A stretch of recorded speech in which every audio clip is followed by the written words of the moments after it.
అందరికీ నమస్తే అండి. ప్రభుత్వ పథకాలకు స్ఫూర్తి ప్రదాతల పేర్లు, పెద్దల పేర్లు పెట్టడం చాలా మంచి ఆనవాయితీ. చాలా మంచి విషయం. ఖచ్చితంగా దాన్ని స్వాగతించాలి. ఎందుకంటే ఈరోజు ప్రభుత్వం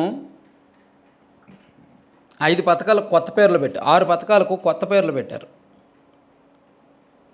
జగనన్న అమ్మఒడి పథకానికేమో తల్లికి వందనం, జగనన్న విద్యా కానుక పథకానికేమో సర్వేపల్లి రాధాకృష్ణన్ విద్యార్థి మిత్ర, జగనన్న గోరుముద్ద పథకానికేమో డొక్కా సీతమ్మ మధ్యాహ్న బడి భోజనం, మనబడి నాడు నేడు పథకానికేమో మనబడి మన భవిష్యత్తు, స్వేచ్ఛ పథకానికేమో బాలికా రక్ష, జగనన్న ఆనిముత్యాలు పథకానికేమో అబ్దుల్ కలాం ప్రతిభా పురస్కారం అని జగన్మోహన్ రెడ్డి గారి పేర్లు తీసేసి స్ఫూర్తి డొక్కా సీతమ్మ గారి పేరు, సర్వేపల్లి రాధాకృష్ణన్ పేరు, అబ్దుల్ కలాం పేర్లు పెట్టారు. ఈ క్రెడిట్ ఎవరిది? ఈ ఆలోచన ఎవరిది? అది ఇక్కడ సమస్య. ఇది న్యూట్రల్ వర్గాల్లో, ఆంధ్రప్రదేశ్ సాధారణ ప్రజల్లో, చదువుకున్న వాళ్ళలో మంచి పేరు తీసుకొచ్చింది ప్రభుత్వానికి.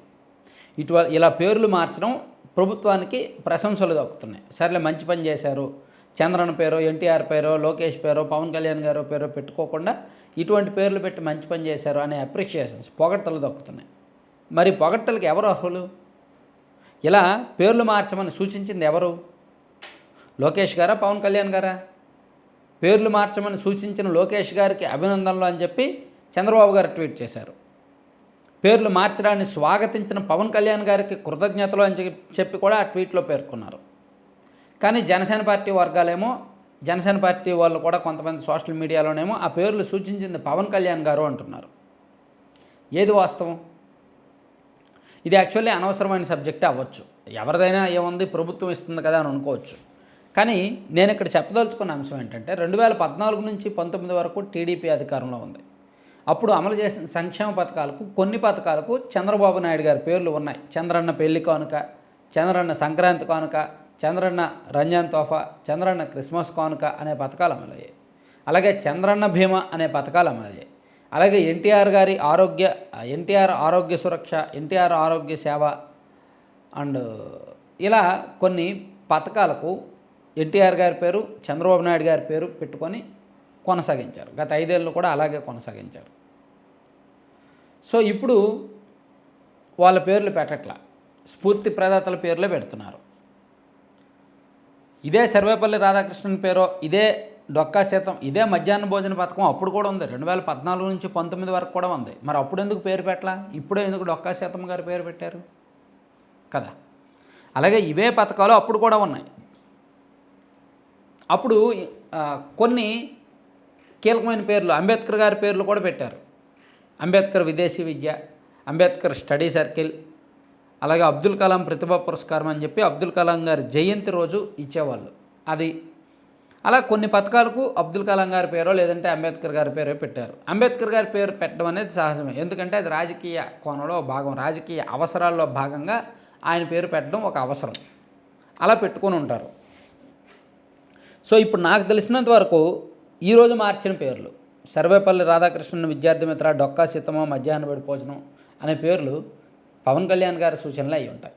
ఎందుకంటే ఆయన ఎన్నికల ప్రచార సభల్లో చాలా సందర్భాల్లో, ఎన్నికల ప్రచార సందర్భంగా చాలా సభల్లో పవన్ కళ్యాణ్ గారు డొక్కా సీతమ్మ గారి జీవిత చరిత్రను చెప్పుకుంటూ వచ్చారు.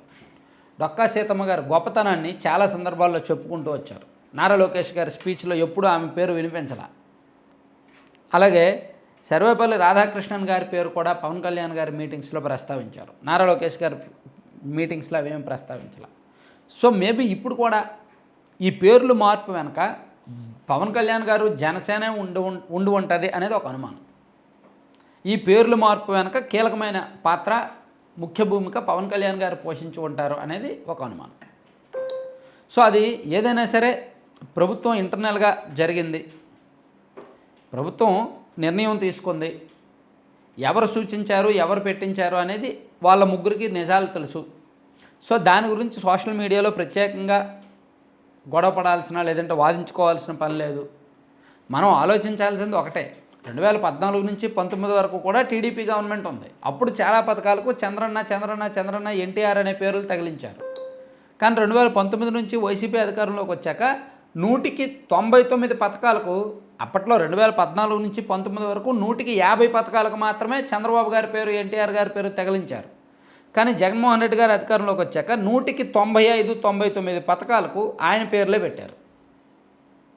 అట్లా జగన్మోహన్ రెడ్డి గారు జగనన్న జగనన్న జగనన్న అనే పేర్లతో ఎక్కువ ప్రచారం చేసుకున్నారు. కానీ ఉపయోగం లేదు.